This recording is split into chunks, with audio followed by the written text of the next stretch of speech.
Welcome to Pindar Poetry. We hope you learned something new. You start by powering down and unplugging the charger. Do this now because voltage can damage components. Once off, remove any external battery and ground yourself. Static kills parts.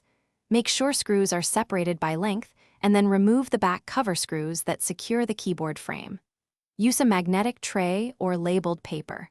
Once the cover lifts, you'll see the keyboard assembly and ribbon connectors. This first access prevents accidental bending of fragile cables and prepares you for the next steps.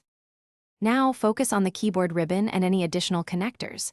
You'll find a small ZIF or latch, flip the locking tab or slide it gently to free the 0.51 cm ribbon.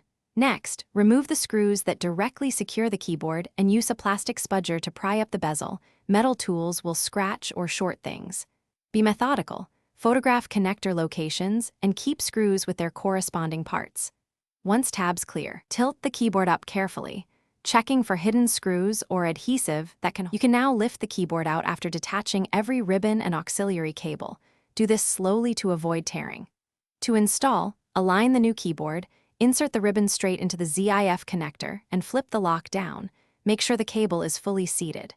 Reattach screws and test power on while the bottom cover is off. Confirm all keys and backlight function before final assembly. If something fails, reseat the ribbon, inspect pins for debris, and try an external USB keyboard to isolate the issue. Thanks for watching. Consider subscribing if we helped you.